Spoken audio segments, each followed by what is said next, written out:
네, 여러분 반갑습니다. 조금 전 소개받은 카이스트 문술미래전략대학원의 서용석이라고 합니다. 그 카이스트에 뭐 과학공학만 있는 게 아니라 그 인문사회대학도 있고요. 그 인문사회대 산하에 저희 대학원이 소속되어 있습니다. 그 앞에 미래전략대학원까지는 뭐 이해가 되는데 이 문술이 뭘까? 라고 좀 궁금해 하시는 분이 계실 것 같은데 이게 뭐 문화예술, 문화기술이 아니라 이게 그 사람 이름입니다. 그 저희 대학원에 이제 거액의 기부를 해주신 고 정문술 미래산업 회장님의 뜻을 기리기 위해서 2015년부터 저희 대학원 이름 앞에다가 이 문술이라는 이름을 넣어서 사용을 하고 있습니다. 제가 가끔 그 질문을 받아요. 명함을 드리면 이 미래전략대학원에서는 도대체 뭘 연구하고 무엇을 교육하는 곳이냐, 뭐 미래에 대해서 뭐 예측하고 전망하냐, 뭐 이런 말씀도 주시고, 물론 미래에 대해서 예측하고 전망도 합니다. 그렇지만 이 미래 연구는 본질적으로 변화에 대한 연구입니다. 그 내일이 이 미래가 뭐 오늘이나 과거와 유사하다면 우리는 굳이 치열하게 미래에 대해서 고민할 필요가 없겠죠. 그렇지만 여러분 너무 잘 아시는 바와 같이 세상은 변합니다. 그것도 아주 빠른 속도로 변하다 보니까 이제 불확실성이 높아질 수밖에 없겠죠. 그래서 다시 말씀드리자면 미래 연구는 변화에 대한 연구이자 불확실성에 대한 지난한 도전이다. 그리고 이러한 변화와 불확실성에 대해서 뭐 개인이면 개인, 또 조직이면 조직, 국가가 여기 대해서 어떻게 대응하고 또 필요에 따라선 적응하고 이를 관리하고 계획할 것인가가 바로 미래 전략이다. 이렇게 좀 정리할 수 있을 것 같습니다. 그 여기 계신 분들 가운데 미래를 정확하게 예측할 수 있다 라고 생각하시는 분 아마 아무도 안 계실 겁니다. 미래는 수없이 많은 변수와 불확실성으로 가득 차 있기 때문에 그 중에서도 가장 불확실한 변수가 무엇일까? 여러분 뭐라고 생각하십니까? 가장 불확실한 변수. 저는 개인적으로 사람이라고 생각합니다. 사람의 생각과 행동. 그 우리 속담에 10길 물속은 알아도 한 길 사람 속은 모른다. 이런 속담이 있잖아요. 그러니까 이게 미래라는 게 예측의 대상이 되는 순간 사람들의 반응에 의해서 그 대상 자체가 굴절이 돼 버리는 거예요. 그 여러분들은 대부분 이렇게 젊으셔가지고 기억 안 나시겠지만 혹시 Y2K라고 들어보셨어요? 가수 아니에요.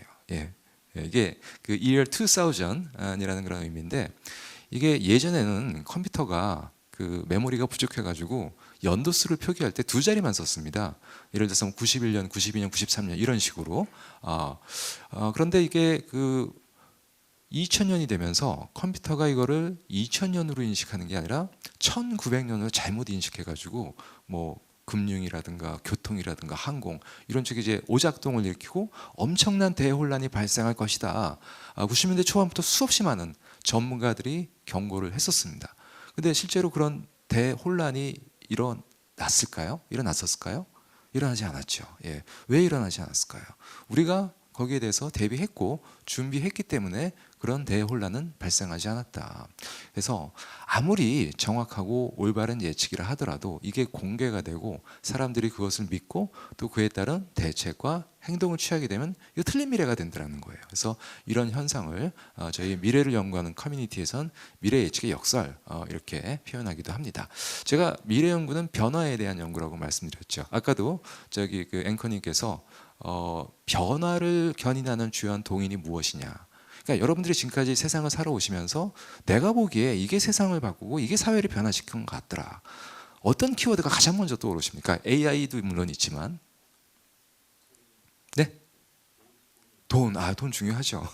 오늘 돈 때문에 다 여기 또 관심을 갖고 오신 것도 있으실 텐데, 물론 뭐 인간의 필요, 뭐 결핍, 욕구, 기대, 욕망 이런 것들도 세상을 바꾸는 중요한 요인들이긴 합니다. 그렇지만 아까 앵커님이 말씀해 주신 대로 기술이 사람의 생각을 바꾸고 행동을 변화시키고 삶을 변화시키고 사회를 변화시키고 심지어는 문명까지 변화시키더라. 여러분 잘 아시는 농업혁명, 산업혁명, 정보화혁명, 이거 다 기술 발전이 견인한 혁명적인 변화였다라는 거죠.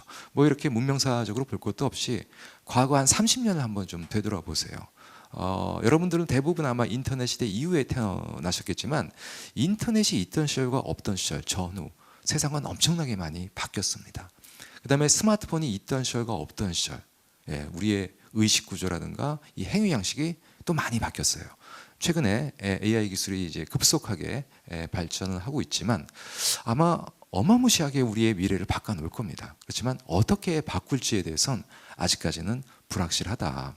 그래서 저희 대학원에서는요, 이 기술을 이제 중심에 놓고 또 다른 두 개의 중요한 핵심 동인을 세 개의 축을 가지고 관련 연구를 진행을 하고 있습니다. 특히 이 저출산 고령화로 대변되는 이 인구 구조 변화는요, 미래 대한민국의 근간을 뿌리채 흔들어 놓을 수 있는 굉장히 중요한 구조적 동인이다.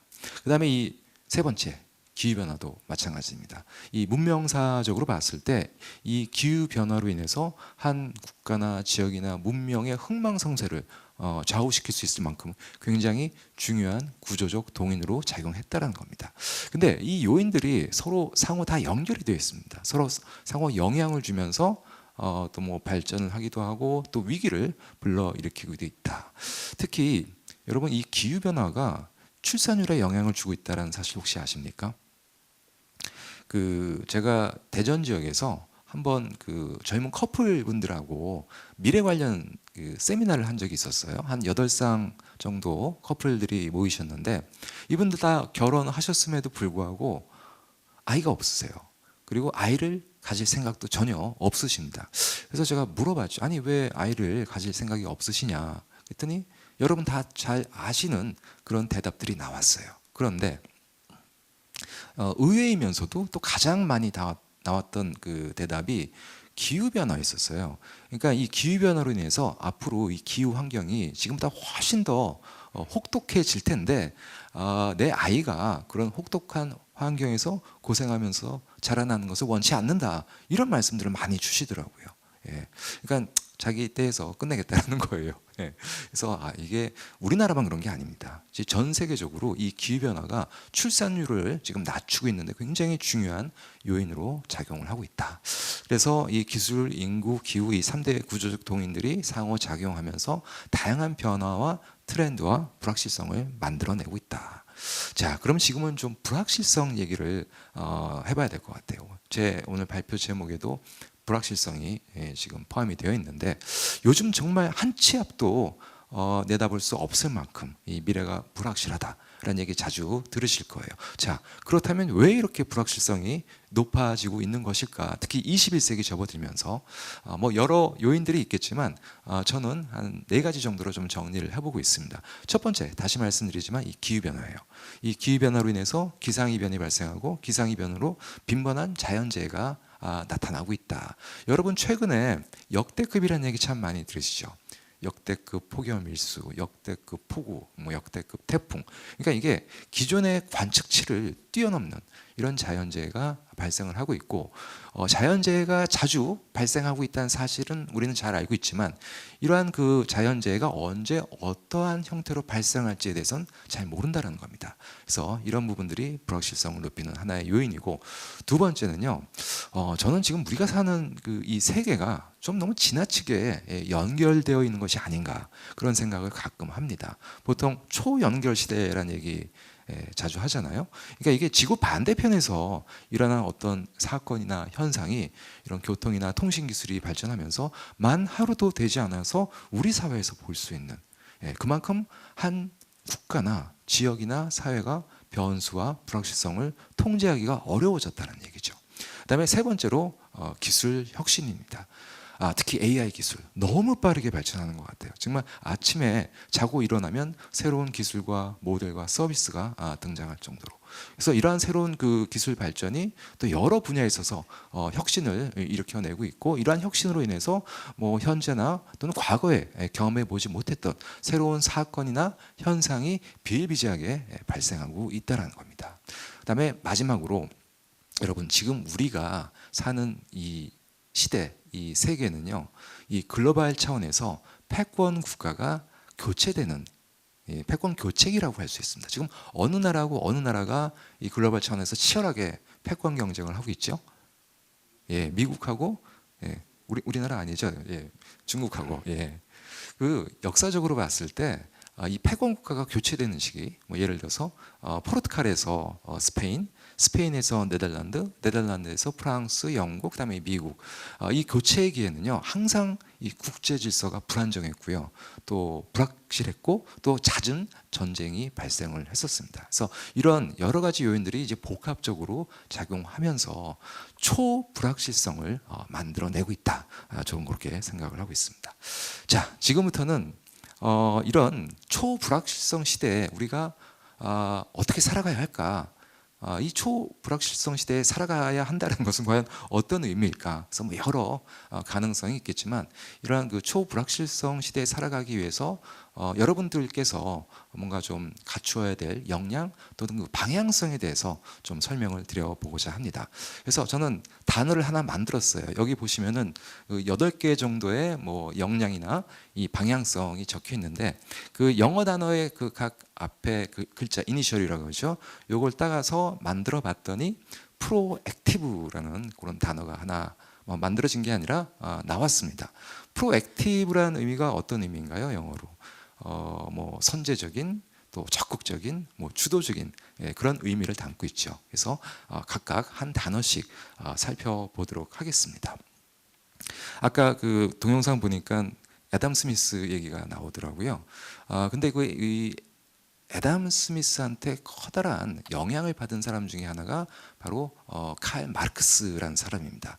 특히 애덤 스미스의 그 노동 가치설에 굉장히 커다란 영향을 받아서 이 마르크스가 노동이 무엇인지를 정의를 했습니다. 그리고 이러한 정의가 오늘날까지 노동 정의의 가장 대표적인 그런 정의로 좀 인용이 되고 있다는 겁니다. 마르크스는요, 노동을 인간의 본질을 실현시켜 나가는 가장 인간적인 활동이다라고 정의를 했습니다. 산업혁명 이후에 정의를 한 건데, 지금까지도 우리는 이 정의가 마치 진짜 노동의 정의인 것처럼 생각을 하고 있는데요. 여러분 정말 그렇게 생각하십니까? 노동이 가장 인간의 본질입니까? 그리고 가장 인간적인 활동이라고 생각하십니까? 일하는 거. 전 그렇게 생각을 안 해요. 근데 이런 생각을 저만 한 게 아니라 그 네덜란드의 철학자 요한 호이징가라는 사람이 1938년도에 책을 한 권 냅니다. 굉장히 유명한 책이고, 여러분 한국어로도 번역이 되어 있으니까 나중에 한번 읽어보세요. 바로 호모 루덴스예요. 그러니까 이게 우리말로 번역하면 놀이의 인간, 재미의 인간, 유의 인간, 뭐 쾌락의 인간, 이런 뜻입니다. 그러니까 이 호이징가는 인간의 본질은 노동도 아니고 사피엔스, 생각하는 것도 아니고 파베르, 도구를 만들어서 활용하는 것도 아니다. 인간의 본질은 노는 데 있다는 겁니다. 재미를 추구하는, 유의를 추구하는. 그래서 이분은 이렇게 주장을 합니다. 이 놀이라는 게 단순히 여가나 오락이 아니라 인간이 가장 자유롭고 창의적인 상태에서 이루어지는 활동이고요. 그리고 이 놀이라는 게 인류의 그런 상상력과 이 창조성을 확대시켜 왔고, 그리고 심지어는 문명 발전에 있어서 중요한 촉매로 작용을 했다라고 주장을 합니다. 세계경제포럼도요, 작년인가 앞으로 요구되는 미래 역량 중에 가장 중요한 역량으로 꼽은 게 바로 이 플레이풀리스, 유희 역량입니다. 그러니까 상상력을 동원해서 놀이에 깊이 관여할 수 있어야 되고요. 놀이 자체를 즐겨야 되고, 또 놀이를 통해서 이런 인간관계의 경쟁과 또 협업을 이끌어내면서 이 놀이의 의미 자체를 확장시킬 수 있는 역량이 앞으로 중요해지고 있다. 이게 P입니다. 자, 그다음에 두 번째가 R, resilience예요. 그러니까 resilience라는 얘기 많이 들어보셨을 거예요. 우리말로 뭐 회복 탄력성, 복원력 이렇게 번역이 되는데, 이 위기가 닥쳐왔을 때 그 시스템에 충격을 줍니다. 이 충격을 줘서 그 충격으로 인해서 시스템 자체가 완전히 붕괴가 될 수도 있고, 붕괴까지는 가지 않더라도 그 시스템이나 조직에 커다란 데미지를 줄 수가 있어요. 그래서 이런 그 위기로 인해서 충격이 왔을 때 그 충격을 잘 흡수를 하고, 그리고 그 이전 상태로 시스템을 복원, 회복시키는 것이 아니라 이걸 넘어서 이전보다 훨씬 더 향상된 시스템으로 발전시키는 개념이 바로 이 resilience라는 겁니다. 그러니까 이전보다 위기를 통해서 훨씬 더 개선되는 거죠. 그래서 이제 앞으로 이 resilience가 굉장히 중요한 역량이다. 근데 이게 조직이나 시스템에만 해당되는 것이 아닙니다. 개인한테도 마찬가지예요. 여러분 그 일생을 살면서 한 번쯤은 이 실패와 좌절을 겪게 될 수도 있습니다. 그때 이 실패와 좌절을 통해서 무너지는 것이 아니라 이걸 하나의 자산으로 데이터로 삼아서 새로운 기회를 발굴하고 보다 성장할 수 있는 이런 정신력 강인함이 결국 리질리언스가 될 수 있다는 겁니다. 자, 그다음에 이건 나다움, 이제 once asserting identity인데요. 앞으로 우리가 인간의 고유 영역이라고 생각했던 많은 것들이 기계한테 하나둘씩 넘어가게 됩니다. 이렇게 됨으로 해서 결국 근원적인 아주 본질적인 질문을 우리는 계속 할 수밖에 없어요. 인간은 과연 무엇으로 인간일 수 있을까? 기계가 사람처럼 생각하고 사람처럼 행동하는데 어떻게 우리 이 기계랑 차별화될 수 있을까? 인간의 본질이 무엇일까? 이런 육체적인 또 생물학적인 기반, 아니면 의식과 자아, 아니면 타인과의 관계 속에서 이루어지는 윤리적인 존재감, 그러니까 이런 질문들이 인간다움이 무엇인지에 대한 질문들이 앞으로 계속 제기가 될 것이라는 겁니다. 그리고 이러한 인간다움은 결국 나다움이 무엇일까로 연결될 수 있다는 겁니다. 여기서 나다움이라는 것은요, 개인의 선택과 경험, 그 다음에 미래에 대한 꿈과 과거의 기억이 직조해낸, 만들어내는 일종의 스토리, 서사라는 거죠. 그러니까 같은 시대에 같은 문화를 살더라도요, 각자 살아온 삶의 궤적이 다 틀리고요. 그리고 세상을 바라보는 관점, 또 나름대로의 고유한 해석을 보유하고 있다는 겁니다.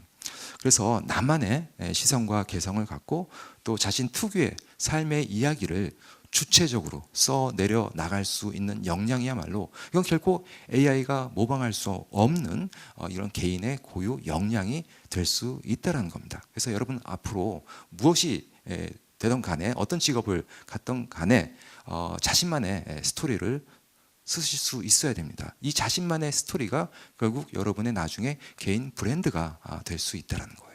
근데 제가 가끔 저희 대학원생들한테 나다움에 대해서 한번 얘기해 봐라 이렇게 요청을 하면은요, 언뜻 대답을 못 합니다.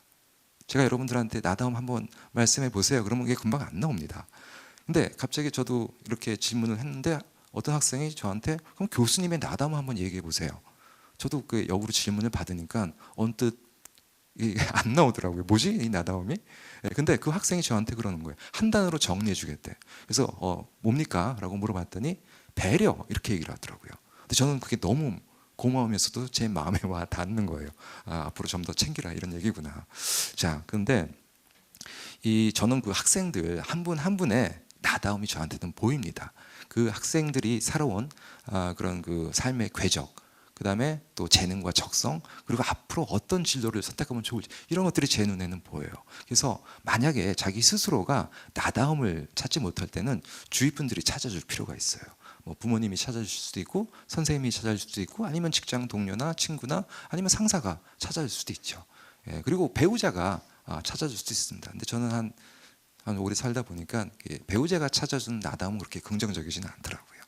하여튼 그다음에 애질리티, 뭐 많이 들어보셨을 거예요. 유연, 민첩, 신속. 그러니까 이제는 빠르게 변화하는 환경에서 이제 기존 질서에 집착하지 말고 이 불확실성을 수용하면서 변화를 이제 기회로 삼을 필요가 있다라는 겁니다.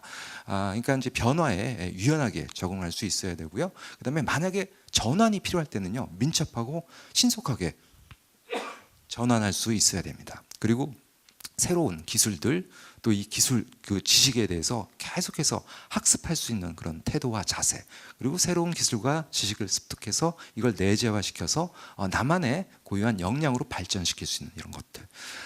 여러분 최근에 와서 이 지식 반감기 주기라 그러죠. 이게 너무너무 짧아지고 있어요. 작년까지 제가 대학에서 강의했던 강의 자료들 지금 다 갈아엎고 있습니다. 그리고 제가 올 2월 달에 직업의 미래라는 책을 냈어요. 한 재작년부터 준비했던 건데 지금 이렇게 들여다보면 얼굴이 화끈화끈거려요. 야, 이거 너무 옛날 얘기 써놨구나. 불과 한 달 전에 만들어 놓은 강의 자료도 지금 보면 올드하게 느껴질 때가 있다는 겁니다. 그러니까 굉장히 지금 빠르게 변하고 있기 때문에 여러분 항상 새로운 기술과 지식에 안테나를 세우고 있으셔야 합니다. 그리고 보통 우리가 노후 준비할 때 자산 얘기하면서 자산 포트폴리오 얘기하잖아요. 여러분들한테 앞으로 필요한 건요, 역량 포트폴리오입니다. 앞으로는 정말 5년에 한 번씩 직업이 바뀔 수도 있다는 겁니다. 그래서 한 분야의 전문성을 갖추되 다른 분야와도 융합할 수 있는 좀 유연한 또 다양한 그런 역량을 갖추실 필요가 있다. 자, 그다음에 창의성. 이건 너무 중요하죠. 뭐 두말하면 잔소리죠. 근데 이 창의성이 왜 중요하냐면 여러분 아마 챗GPT 다 써보고 계실 거예요. 저도 올해 2025년 2월부터 출시된 챗GPT 4.5 거기서 옵션 그 딥 리서치라는 기능을 아주 유용하게 활용을 하고 있습니다. 처음에 한 3만 원짜리 쓰다가 그 다음부터 일주일 쓰고 30만 원짜리 써요. 예. 근데 저는 그렇습니다. 이 가격은 10배 비싼데 가치는 한 100배 하는 것 같아요. 적어도 제가 연구하거나 논문 작성하는 데 있어서. 근데 저희 대학원의 그 박사과정 학생들 중에서도요 30만 원짜리 쓰는 친구들이 많아요. 근데 제가 월 구독료가 그래서 제가 그 과제를 한번 내준 적이 있었어요. 근데 똑같이 이 30만 원짜리 그 툴을 가지고 과제를 했는데 이 결과물이 차이가 너무 크게 나는 거예요. 그러니까 한 친구는 아예 이 챗GPT를 활용할 때 굉장히 그 창의적인 그런 그 프롬프팅을 통해 가지고 이거를 질문을 하고 그리고 계속해서 이제 그 AI와 서로 이렇게 상호작용하면서 이 결과물의 이제 품질을 끌어내는 친구가 있는 반면에 또 어떤 친구는 그냥 누가 봐도 이거 챗GPT가 한 거다 이런 결과물을 가져오는 친구가 있어요. 그래서 같은 도구를 사용하더라도 이걸 얼마나 창의적으로 활용하는지에 따라서 그 결과물이 크게 달라질 수 있다는 겁니다. 그리고 여러분 그거 아세요? AI가 주는 답은요 질문을 뛰어넘을 수가 없습니다. 그러니까 우문현답이 있을 수 없어요. 그러니까 바보같이 질문하면 바보같이 대답을 해줘요. 질문을 잘해야 된다. 그래서 질문할 수 있는 그런 역량을 키우는 게 매우 매우 중요하다. 자, 그다음에 이제 기술 문해력. 이 기술 문해력은 뭐 단순히 우리가 챗GPT나 AI를 잘 활용하는 것을 넘어서 이러한 기술이 가져올 사회적인 또는 경제적인 파급 효과를 좀 선제적으로 고민하고 또 이러한 그 효과와 영향에 대해서 뭔가 나름대로 책임지려고 하는 그런 자세, 태도 등을 포괄하는 것이 바로 기술 문해력입니다. 제가 아까 창의성 할 때 하나 빼먹은 게 있었는데요. 여러분들도 아마 평소에 좀 창의성을 높이기 위해서 여러 가지 고민을 하고 계실 것 같아요. 그런데 그 뇌를 전문적으로 연구하시는 분들에 따르면 인간의 뇌가 언제 창의성을 발현하느냐 하면요, 익숙하지 않은 패턴이나 환경에 노출이 되면 그동안 보이지 않던 이렇게 연결고리들이 이렇게 떠오른대요. 그리고 그 안에서 뭔가 새로운 아이디어가 발현이 된다. 근데 실제로 올해 5월 달에 미국의 한 대학에서 되게 재미있는 조사를 한 적이 있었습니다. 그 대학에서 1901년부터 2003년까지 노벨상 수상자들, 그러니까 과학 분야의 석학들이잖아요. 이 사람들을 전수 조사를 했대요. 그리고 이 사람들이 갖고 있는 가장 공통적인 특징이 무엇일까? 를 조사를 했는데 어떤 특징이 나타나는지 혹시 아세요? 그 기사 보신 분 계십니까? 예, 이사를 자주 다녔대요, 이분들이. 그러니까 환경이 자주 바뀐 거예요. 예, 환경이. 그러니까 이 사람의 이 뇌라는 게 그런 것 같습니다. 그러니까 익숙하고 편안한 환경에서는요, 그냥 뇌가 비활성화되는 것 같아요. 그냥 자는데 익숙하지 않은 무슨 환경이나 패턴에 노출이 되면 일단 긴장을 합니다. 그러면서 내가 막 빠르게 움직이는 게 저도 느껴져요. 그러면서 뭔가 여러 가지 생각들, 그 중에서도 뭔가 새로운 아이디어도 나올 수 있겠죠. 그래서 여러분들 혹시 창의력이 좀 필요하시면요, 환경을 조금 바꿔주실 필요가 있어요. 여러분 방에 뭐 가구 배치를 조금 다르게 놓는다든가 아니면 좀 벽지를 뭐 좀 바꿔준다든가 너무 자주 하지 마시고 가끔씩은 그런 좀 환경 변화를 줄 필요가 있다. 그러면 창의성이 올라가더라. 자, 그다음에 그 기술의 그 혁신적인 그런 활용, 응용, 그러니까 이제 이노베이티브 역량인데 그 제가 2000년대 초반에 KT라는 회사에 다녔었습니다. 지금 뭐 드라마 김부장 배경이 되는 회사인데 제가 뭐 영업을 한 건 아니고 저는 연구소에 있었습니다. 근데 2년 정도 그 연구소에 있으면서 가장 많이 들었던 얘기가 네트워크, 망, 인프라는 KT가 다 까는데 돈은 네이버가 다 벌어가더라. 이런 좀 푸념이었었어요. 그런데 저는 그때 상황이 지금도 똑같이 이어질 수 있다. 그러니까 인터넷이 과거에 그랬듯이 이런 AI라는 기술은요, 이거 범용 기술입니다. 거의 모든 분야에 다 적용이 가능한 기술이에요. 그다음에 이 데이터라는 것은요, 일종의 보편제입니다. 공공재.